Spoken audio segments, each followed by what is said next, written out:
Palavra da Verdade, com Hernandes Dias Lopes.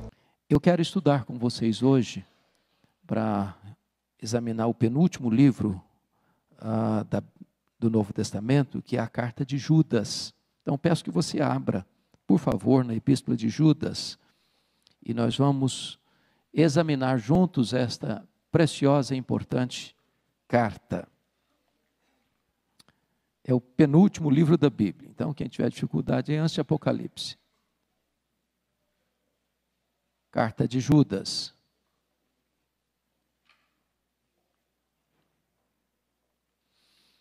Acho que todos vocês sabem que esse Judas não pode ser o Judas Iscariotes, né? Esse Judas aí é o irmão de Jesus. E vale destacar que os irmãos de Jesus não acreditavam nele até a sua ressurreição. Então, ele escreve esta pequena carta para alertar a igreja, já quase no final do primeiro século, sobre um grande risco que a igreja estava enfrentando, que era a infiltração e a perversa e perigosa influência dos falsos mestres. Este foi o primeiro sinal que Jesus Cristo destacou, que antecederia a segunda vinda de Cristo. E se lá no começo do cristianismo os falsos mestres já ofereciam um perigo tão grande para a igreja, quanto mais hoje, quando os dias se aproximam para a sua consumação. E então nós vamos examinar esta carta hoje, e o tema central desta carta, o versículo central desta carta é o versículo 3. E eu queria que você lesse comigo o versículo 3. Pode ler junto comigo? Amados, quando empregava toda a diligência em escrever-vos acerca da nossa comum salvação, foi que me senti obrigado a corresponder-me convosco, exortando-vos a batalhardes diligentemente pela fé que uma vez por todas foi entregue aos santos. Você note aí a palavra batalhar, na língua grega, traz a ideia de agonizar. Nós estamos numa luta, nós estamos numa refrega, numa batalha, onde o evangelho é atacado, onde o evangelho é distorcido, onde o evangelho é comercializado, onde o evangelho é minado pelas falsas doutrinas, pelos falsos mestres, e nós não podemos nos omitir, nos acovardar. Nós precisamos batalhar, agonizar até. E Judas diz que tem que ser uma batalha diligente, pela fé que uma vez por todas foi entregue aos santos, ou seja, não há outro evangelho. Não espere uma nova versão do evangelho. Não espere um upgrade no evangelho. Não espere uma atualização do evangelho. Então, sempre que você encontrar alguém, não, eu descobri uma nova verdade, eu recebi uma nova revelação, eu tive uma nova visão, agora eu recebi uma outra compreensão, fuja disso, porque o evangelho foi dado e ele é definitivo, não tem outro. Uma vez por todas dada aos santos. Então, a carta de Judas tem esse propósito de ser uma defesa do verdadeiro evangelho. Então vamos olhar aí alguns pontos. Primeiro, um chamado à batalha espiritual. Primeira coisa que Judas estabelece é definir o exército de Deus. Ele faz isso aí nos versos 1 e 2. Ele, muito humilde, não se apresenta como irmão de Jesus, mas como servo de Jesus Cristo e irmão de Tiago, que também era irmão de Jesus. Então, note você que a primeira marca desse homem é não buscar para si holofotes, é humildade. E ele define aí o exército de Deus de três maneiras. Primeiro, eles são os chamados. Segundo, eles são os amados. E terceiro, eles são os guardados. A primeira coisa é que quem é você? Quem somos nós? Primeiro, nós somos chamados. Nós fomos chamados com santa vocação. Ninguém aqui é cristão porque deliberadamente, eu vou ser um cristão, toma essa decisão por mim mesmo, isso é uma iniciativa minha, esse poder de entrar para o cristianismo é um poder que está na minha mão. Não. Você e eu só viemos a Cristo porque fomos chamados. Jesus Cristo disse: ninguém pode vir a mim se o Pai não o trouxer. Então você e eu estamos aqui porque Deus nos chamou. Nós jamais estaríamos aqui de moto próprio, de vontade própria. Segundo lugar, nós somos amados em Deus. É maravilhoso você saber disso. Você está aqui porque você é amado, muito amado, e amado pela pessoa mais importante do universo. Você é amado por Deus. Amor eterno. Terceiro, você está guardado em Cristo Jesus. Você não precisa ter medo. Você não precisa ficar na corda bamba. Você não precisa ficar aí inseguro. Você não precisa pensar: bom, será que eu vou chegar lá? Será que eu vou alcançar a salvação, a vida eterna, a bem-aventurança eterna? Será? E você fica cheio de medo, de insegurança, de incertezas. Não, você já está guardado. Você já está seguro. Nada, nem ninguém pode tirar você das mãos de Cristo. A segurança é garantida pelo próprio Deus. Então, primeira coisa que Judas define é o que os crentes são. A segunda coisa é o que é que os crentes têm. Depois de falar quem são, ele diz o que é que eles têm. E tem três coisas também. Olha o versículo 2. A misericórdia, a paz e o amor. O que é misericórdia? Misericórdia é o que você merece e Deus não dá para você. Você e eu merecemos juízo e Deus nos oferece graça. Isso é misericórdia. Você tem também paz. O que é paz? É que antes você e eu éramos inimigos de Deus, estávamos separados de Deus, e agora nós somos reconciliados com Deus. Não tem mais muro entre você e Deus. Agora você tem livre acesso à presença de Deus. Agora você está em paz com Deus. Terceiro, o que é que você tem? Você tem amor. O amor de Deus derramado no seu coração. Um amor abundante, um amor imerecido, um amor provado. Pois bem, depois que Judas trata deste exército de Deus, a partir de agora ele vai focar um pouco sobre quem é o inimigo contra quem nós lutamos. Se nós somos um exército, nós temos um inimigo, nós temos um adversário. Quem é ele? O ponto de Judas é tratar dos falsos mestres, dos falsos profetas, do engano religioso. E ele vai então fazer uma definição deles. Primeiramente, olha o versículo de número 4. Eles são dissimulados, pois certos indivíduos se introduziram com dissimulação. O que é dissimulação? Quem pode me definir dissimulação?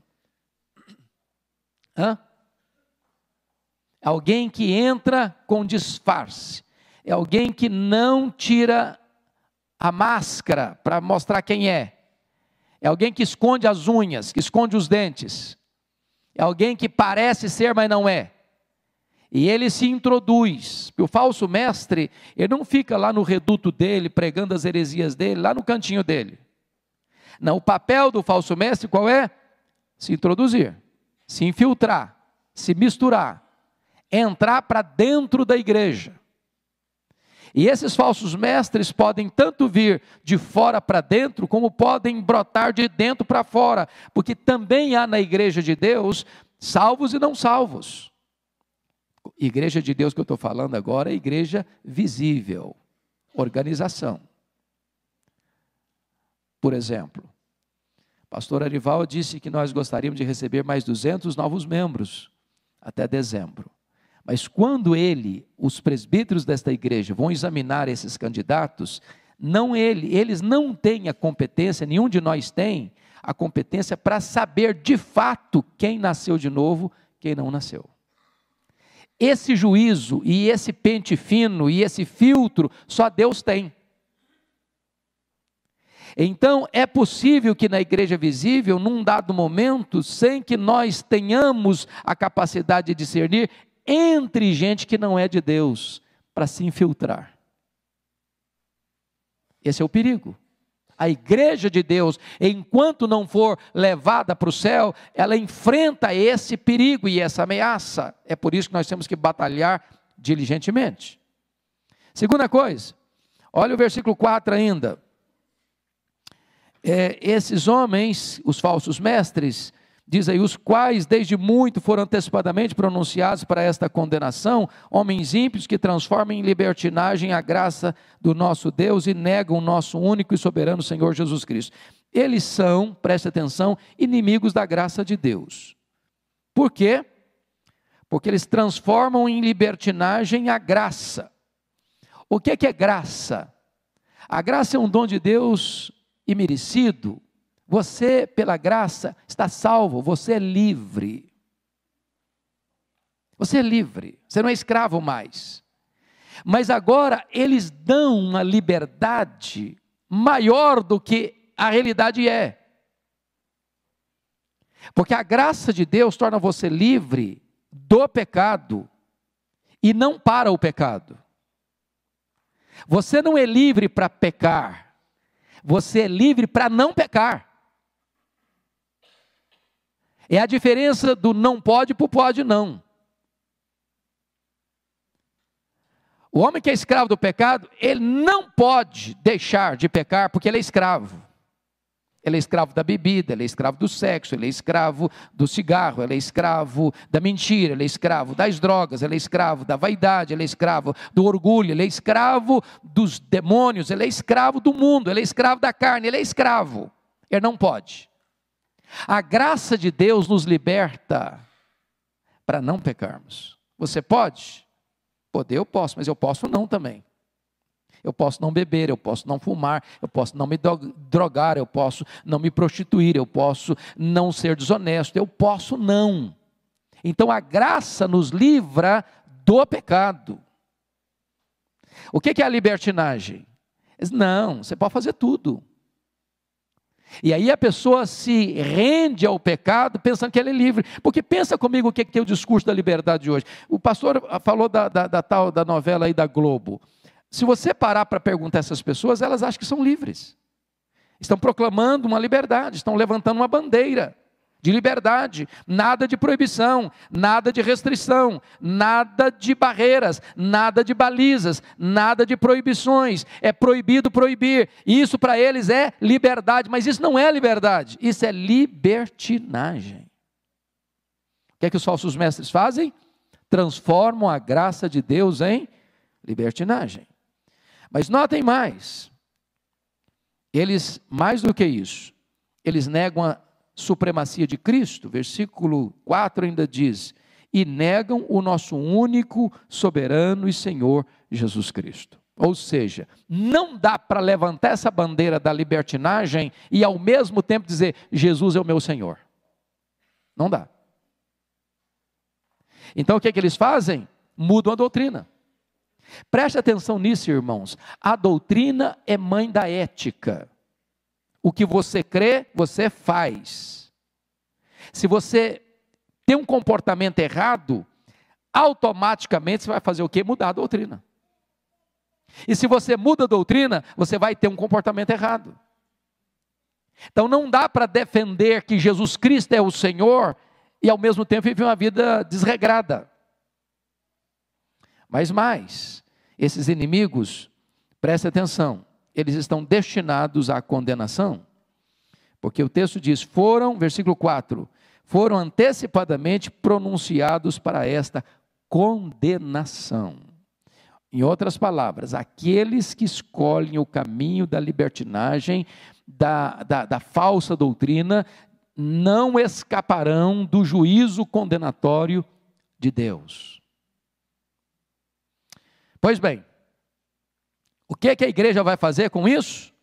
Versículo 3, você vai batalhar diligentemente pela fé, que uma vez foi dada aos santos. Então, já que você sabe que os falsos mestres estão por aí, estão se infiltrando, estão levantando as suas bandeiras de libertinagem, não se sujeitando ao senhorio de Cristo, qual o papel da igreja? Batalhar pela verdade. Irmãos, isso é muito importante. batalhar pela verdade, nós não podemos abrir mão da verdade. Aí o ponto 3 que eu quero focar com você é a vitória, que nós temos a certeza dessa vitória. E Judas vai agora nos versos 5 a 7, mencionar aqui 3 exemplos do juízo de Deus. Preste atenção nisso. Ele está falando aqui que os falsos mestres vão sofrer condenação, mas aí ele vai exemplificar isso. No verso 5, ele cita o exemplo do povo de Israel. Olha aí. Quero, pois, lembrar-vos, embora já estejais cientes de tudo, uma vez por todas, que o Senhor, tendo libertado um povo, tirando da terra do Egito, destruiu depois os que não creram. Então, preste atenção nisso. Não pense que você vai relativizar a verdade de Deus, que você vai deixar de lado a verdade de Deus, ou que você vai mudar a verdade de Deus, ou que você vai transformar a graça de Deus em libertinagem e vai escapar. Porque o próprio povo que Deus tirou do Egito, por não terem obedecido e ouvido a voz de Deus e crido nas promessas de Deus, Deus deixou esse povo perecer no deserto. O que Judas está levantando é o seguinte: Deus leva a sério, Deus não brinca. Segundo exemplo que ele dá, está no versículo 6, os anjos. E há anjos que não guardaram o seu estado original, mas abandonaram o seu próprio domicílio. Ele tem guardado sob trevas em algemas eternas para o juízo do grande dia. Ou seja, nem anjos que caíram, Deus vai poupar. O juízo de Deus é certo. Terceiro exemplo, Sodoma e Gomorra. Olha aí, versículo 7, como Sodoma e Gomorra e as cidades circunvizinhas que, havendo se entregado à prostituição como aqueles, seguindo após outra carne, são postas para exemplo do fogo eterno sofrendo punição. Pega uma palhinha na fala do pastor Arival, fazendo propaganda para segunda-feira. Notem vocês que Israel foi julgado por causa de quê? No versículo 5, porque não creram. Os anjos que caíram foram julgados por causa de quê? Rebelião. Sodoma e Gomorra foram destruídas por causa de quê? Prostituição. E a prostituição aí, em Sodoma, tem um aspecto particular. Chama-se homossexualismo. Notem vocês que, seguindo após outra carne, são postas, por exemplo, do fogo eterno sofrendo punição. O grande problema de Sodoma é que era uma sociedade não só corrupta, promíscua, mas era promíscua no aspecto da homossexualidade. Para vocês terem uma ideia, os sodomitas quiseram fazer sexo com os anjos, que se hospedaram na casa de Ló. Porque os anjos aí assumiram uma forma humana. A nossa sociedade está querendo hoje aplaudir essa prática, achando-a legítima, achando-a normal, querendo dar um selo de legitimidade a esta prática. Porque a nossa sociedade não quer mais um selo moral, ela quer o selo da liberdade, só que ela confunde liberdade com libertinagem. Você é livre. Livre para fazer o quê? O que quiser. Porque a sociedade acha que o que regula as decisões é o amor. Eu gosto, eu amo. Se eu amo um cachorro, eu posso me casar com um cachorro. Se eu amo um outro homem do mesmo sexo, eu posso casar com outro homem do mesmo sexo. Se uma mulher ama outra mulher do mesmo sexo dela, ela pode casar com essa outra mulher, porque é o amor que manda. E esse amor aí não é o amor regulamentado pela Escritura. É um sentimento que Paulo chama de paixão infame, de um erro. Então notem isso, irmãos, que quando você pensa, nós estamos vivendo uma nova moralidade, essa nova moralidade é a mesma moralidade de Sodoma e Gomorra, isso não é nova coisa nenhuma. A perversão não é um fato novo. Isso é um fato antigo, que vem talvez hoje com novas roupagens, com novos discursos, mas que vem para quê? Para minar a família, para arruinar a sociedade. Agora pense comigo isso, por que Sodoma e Gomorra foram destruídas? Por causa da promiscuidade. Por que o Império Romano caiu nas mãos dos bárbaros? Por causa da promiscuidade. Não há nenhuma nação forte se ela é promíscua. O juízo de Deus vem.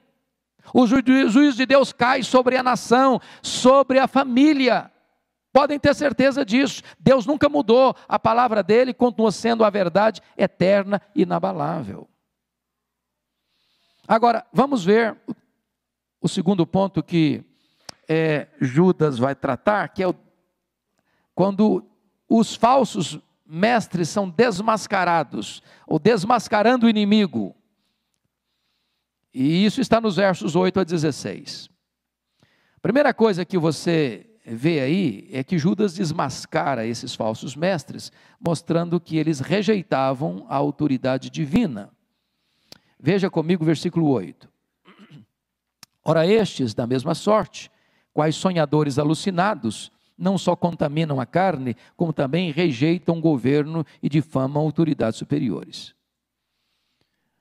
Veja você que não há obediência à autoridade. Um falso mestre não segue um roteiro de obediência, de jeito nenhum. Ele não se submete. Ele é um sonhador alucinado. Ele segue o seu próprio coração enganoso. Agora note qual é a consequência dessa rebelião. Versículo 10. Estes, porém, quanto a tudo que não entendem, difamam. E quanto a tudo que compreendem por instinto natural, como brutos sem razão, até nessas coisas se corrompem. Você já parou para perceber que o discurso desse time da libertinagem é que eles têm um conhecimento superior? Passam a ideia que você é crente, você é um quadrado, você é um ultrapassado, você é um jurássico, você não acompanha o desenvolvimento da sociedade, você não compreende a nova perspectiva do mundo, do homem, da sociedade. Eles se acham numa torre de marfim da sapiência, do conhecimento. E Judas não tem outra palavra para descrevê-los, a não ser esta palavra, brutos sem razão. Eles é que não discernem. E aí, o texto está nos informando que eles, até nessas coisas, eles se corrompem. Há uma corrupção de princípios e de valores, chegando àquele estágio de Isaías 5:20, ai dos que chamam luz de trevas e trevas de luz, o amargo de doce e o doce de amargo. Não é apenas uma tolerância ao mal, é agora uma inversão dos valores. E você que adota uma ética granítica, inflexível, absoluta, você que está errado. Então inverteu os papéis. E agora você vai ver no verso 11 a condenação dos rebeldes. Você pode ler o 11 comigo? Vamos lá? Ai deles, porque prosseguiram pelo caminho de Caim, e movidos de ganância, se prepararam pelo erro de Balaão, e pereceram na revolta de Coré. São 3 personagens citados aí. Quais são os personagens? Caim, Balaão, Coré. Qual foi o problema de Caim? Ele quis seguir a Deus do seu jeito. Quando Deus o corrigiu, o exortou, ele não obedeceu. Ele endureceu ainda mais. E caminhou ainda mais rumo ao pecado. E depois que pecou, ele quis fugir de Deus. Quando Deus o apanhou, ele se ressentiu. É alguém que não se quebranta, porque a Bíblia diz que ele era do maligno. Está lá em 1 de João. Ele era do maligno. Não entre por esse caminho de resistência à voz de Deus. Deus exortou você, abaixa a fronte, não endureça serviço. Qual era o problema de Balaão? Balaão vendeu a consciência dele, o ministério dele, por dinheiro. Vocês acham que tem gente hoje mudando a mensagem por causa de dinheiro? Vocês acham que tem gente hoje sujeitando-se à conveniência do lucro? Pois isso não é coisa nova não, isso é antigo. Balaão fez isso, vendeu a consciência dele para dar uma falsa mensagem, para pegar Israel num laço perigoso. Qual o problema de Coré?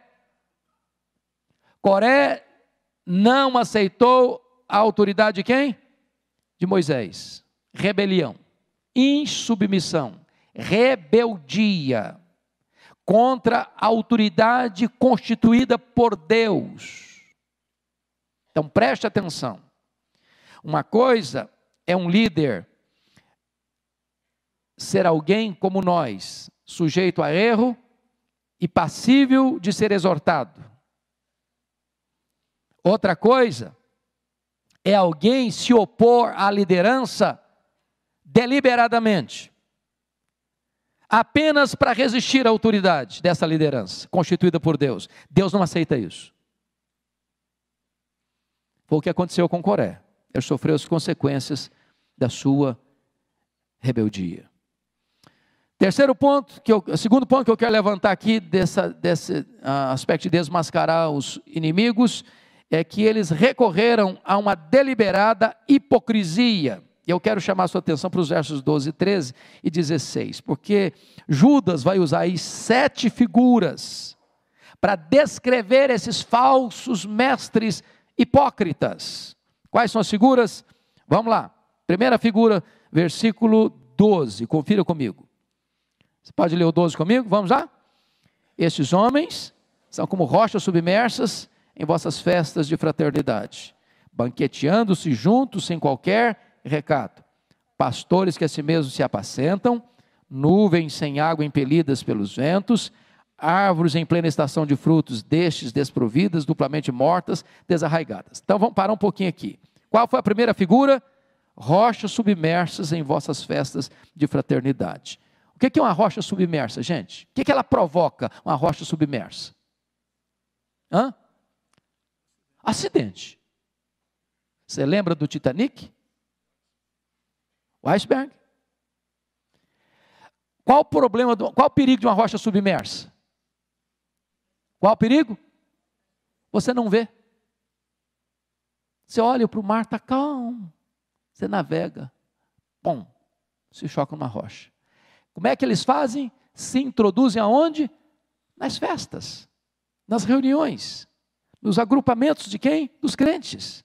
E eles entram lá para provocar o quê? Acidentes, desastres. Cuidado, porque os falsos mestres se infiltram. Não vejo uma figura mais eloquente, mais vívida do que esta, de alerta para a igreja. Segunda figura, são pastores que apacentam a si mesmos. Os falsos mestres não estão interessados nas ovelhas, estão interessados na lã das ovelhas, na carne das ovelhas. Eles querem explorar as ovelhas. Eles não cuidam das ovelhas. Eles usam as ovelhas. Eles não apacentam as ovelhas. Eles destroem as ovelhas. Eles apacentam a si mesmos. Meus irmãos, eu não sei se vocês têm prestado atenção nisso. Eu já vi em alguns lugares coisas que me constrangem. Você chegar num culto público e você perceber que fica claro a intenção de que esse culto, ele é medido como bem-sucedido pela quantidade de dinheiro que você conseguiu arrancar do bolso da pessoa. Mas isso fica claro, isso é nítido. Você percebe que não é uma questão de fidelidade no ensino, dos dízimos, das ofertas, da generosidade, da fidelidade, não. É o uso de truques, de recursos psicológicos, emocionais, de técnicas de comunicação, para tirar do seu bolso o máximo que você tem e depois eu não dou conta e não dou presto contas desse dinheiro. Isso não vai para plantar igrejas, para construir templos, para alugar salões, para cultos públicos, para sustentar missionários. Não, isso vai para o bolso do líder. É isso que ele está dizendo. Apacenta a si mesmos. Terceira figura que ele usa, olha aí comigo, versículo 12. Nuvens sem água impelidas pelo vento. O que significa essa figura? Frustração. Pense comigo que ele está escrevendo a partir de uma região árida, muito seca, e quando chega uma nuvem no horizonte, o agricultor disse, vai chover, vou salvar minha lavoura. Tem esperança. Daqui a pouco a nuvem vai embora, e a chuva não cai. O que é o falso mestre? Pode ter certeza disso, todo falso mestre, ele chega com uma mensagem boa. Tempo de guerra, paz, paz, quando não tem paz. Não vai ter problema, fica tranquilo, Deus é com você. Você é filho do rei, você tem a força, você tem o poder, você determina a vitória, e só tem coisa boa para o seu lado, não tem nenhum problema, não tem tempestade no horizonte, só tem coisa boa. Mas tudo o que ele promete, ele não consegue cumprir, porque é nuvem que vai embora e não traz chuva. Então, qual o problema do falso mestre? Decepção, frustração. Não é isso que você está vendo hoje, todo dia, toda hora? Pessoas feridas, pessoas frustradas, pessoas machucadas, pessoas que acharam que tinham encontrado a fonte e perceberam que a fonte estava rachada, caíram nas lábias dos falsos mestres. Outra figura aí, veja comigo por favor no verso 12.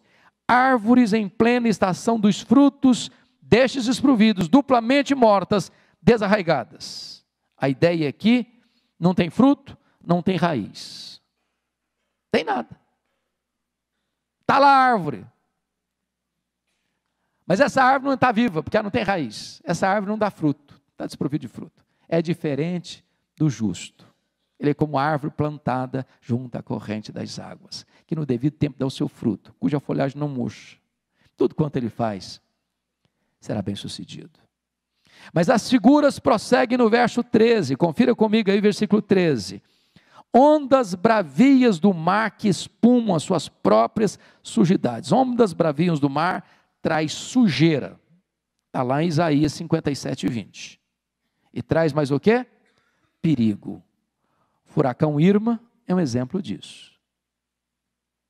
Traz perigo. O que o Judas está dizendo que um falso mestre é como um tufão, é como um furacão.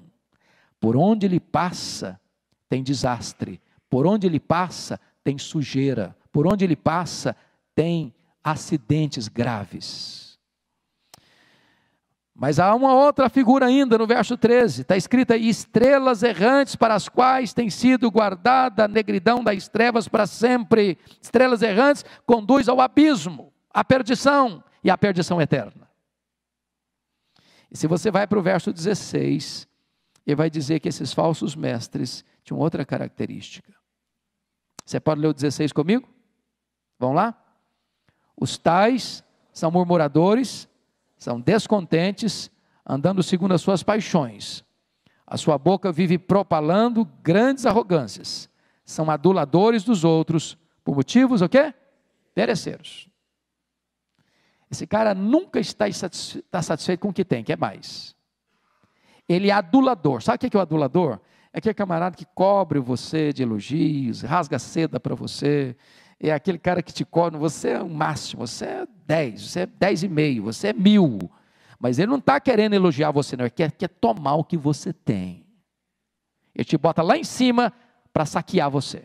Ele está movido por uma outra coisa chamada de interesse. Fome e sede de lucro. Você percebe que Judas está desmascarando os falsos mestres. Agora, vamos dar uma olhadinha, o que vai acontecer com eles, com os falsos mestres. Eles recebem a sua devida penalidade, versículos 14 e 15. Vamos dar uma olhadinha aí nesses dois versos.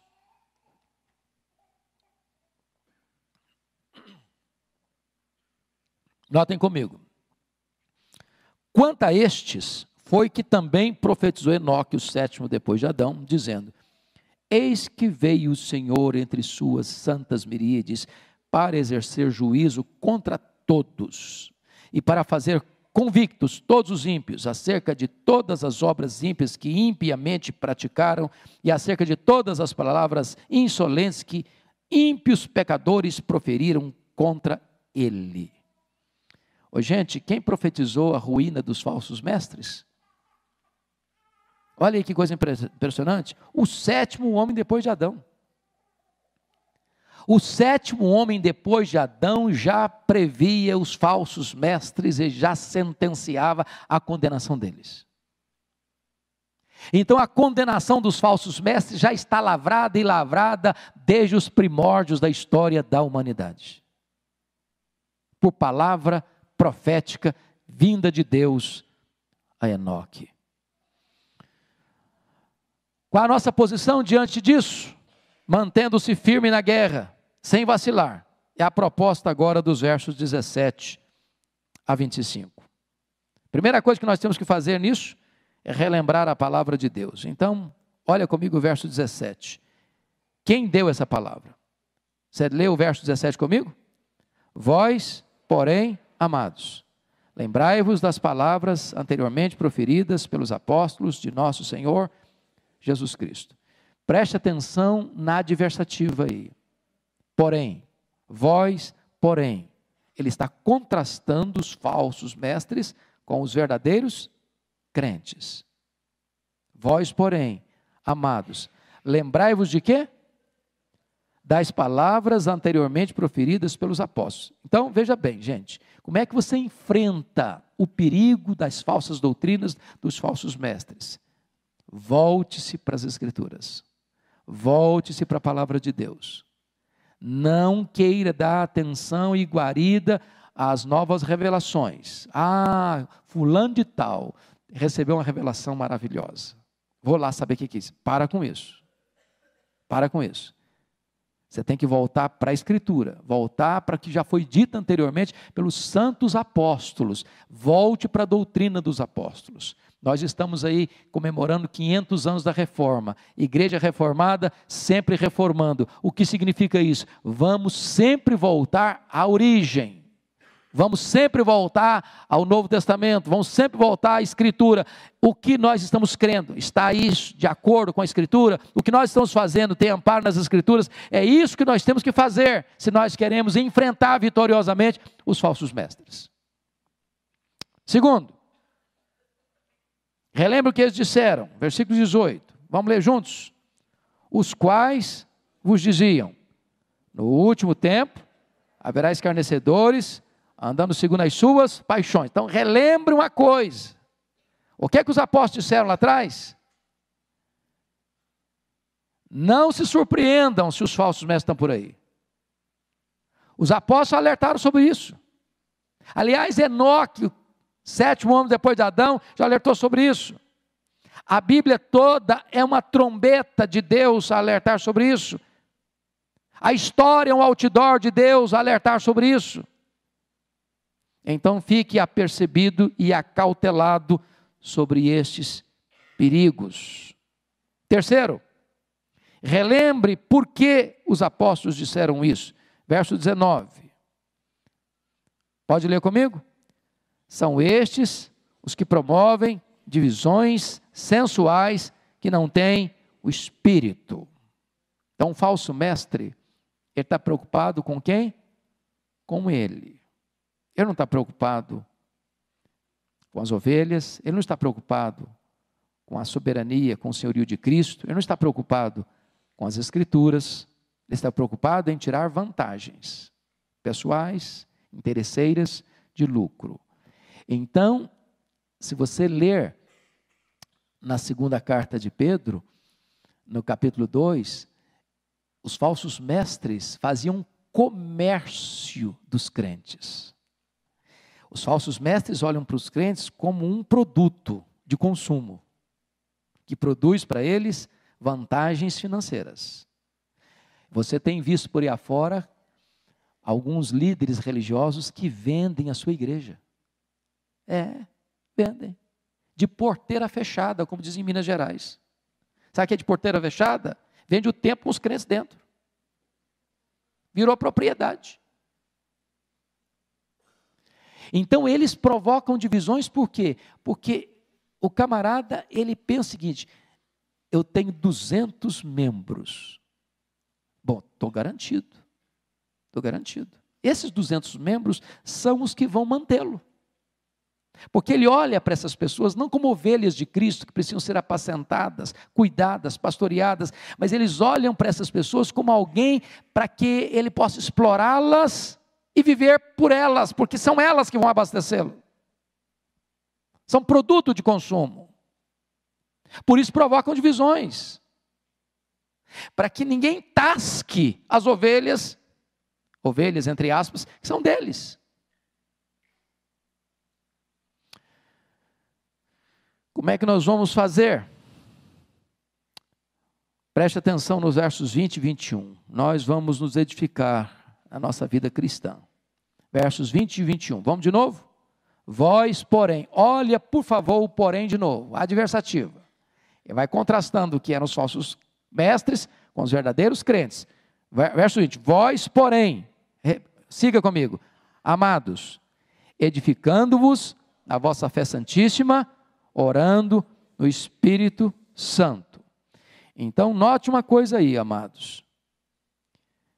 Nós vamos o quê? Edificando-nos na nossa fé santíssima.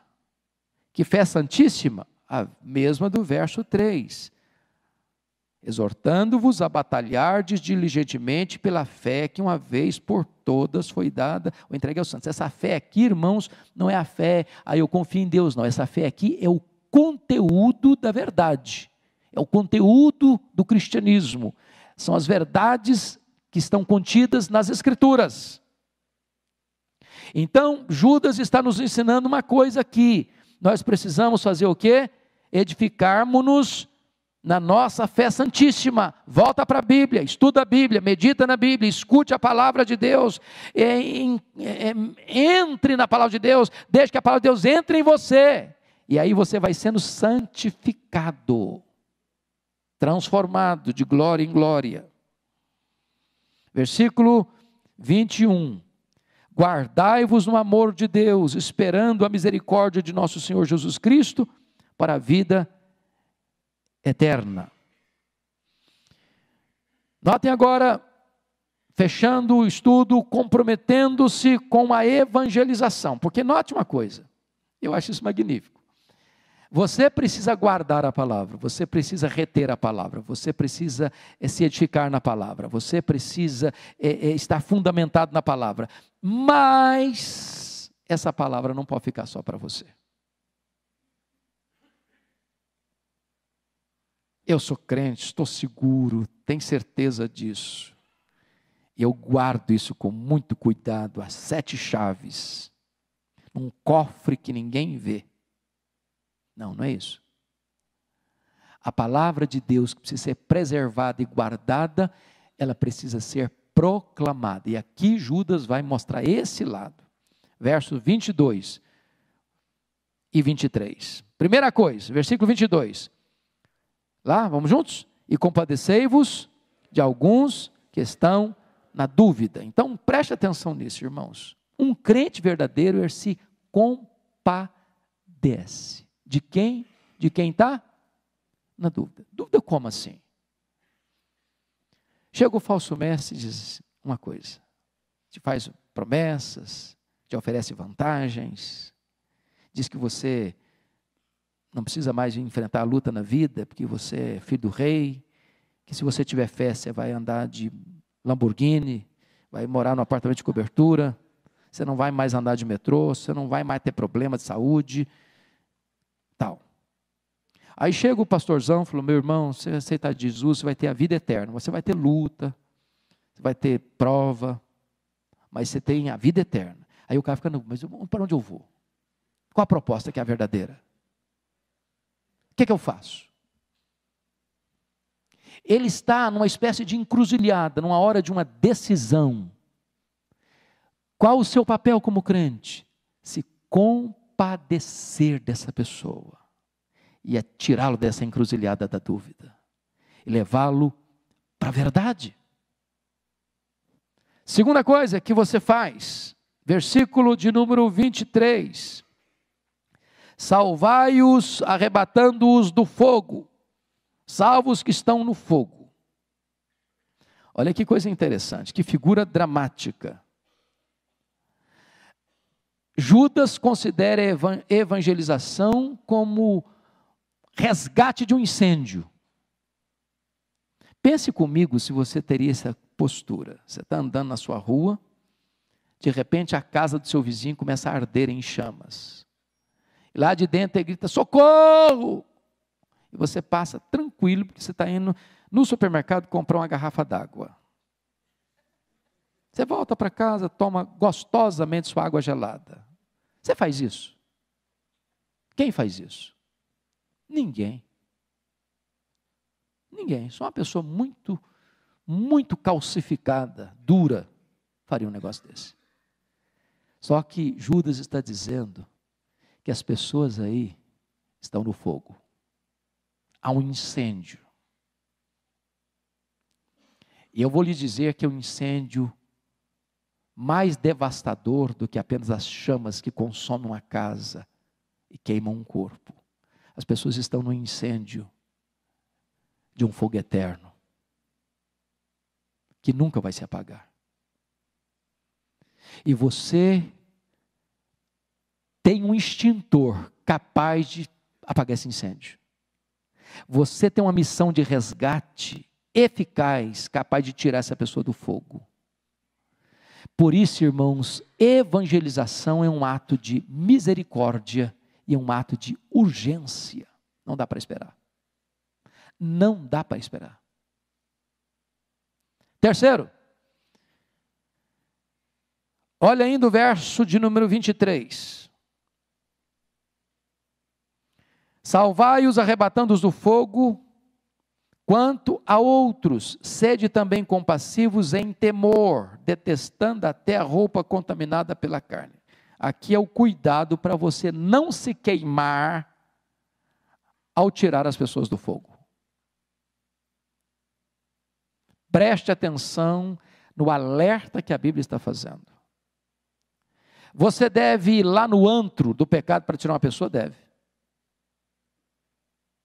Tem algumas pessoas que vão aqui no, como é que chama? Cracolândia. Ok. Mas não pense que você é assim tão forte não, viu? Vá com cautela, vá com temor, vá com cuidado. Porque você é frágil. Você é vulnerável. Você está sujeito a ser contaminado por alguma coisa que pode atrair seu coração e você depois não conseguir sair. Não é que a Bíblia está me dizendo para não ir, tirar aquele que está lá, no fogo, na encruzilhada da dúvida, mergulhado no caudal mais terrível do pecado. O que a Bíblia me alerta é o seguinte, eu acho que o pastor Arival, se eu entendi bem, eu cheguei no final do sermão dele, estava mostrando isso, você precisa de ser revestido com um poder, para você não entrar nesse perigo. Não vá de cara limpa, não vá na força do braço, não vá sem a armadura de Deus, não vá sem a proteção do Altíssimo, porque você pode correr gravíssimos riscos de ser contaminado por esse perigo. E eu termino com os versos 24 e 25, que depois que ele dá a orientação de você se edificar sua vida cristã, de você comprometer-se com a evangelização, agora finalmente Judas diz, comprometa-se com Jesus Cristo.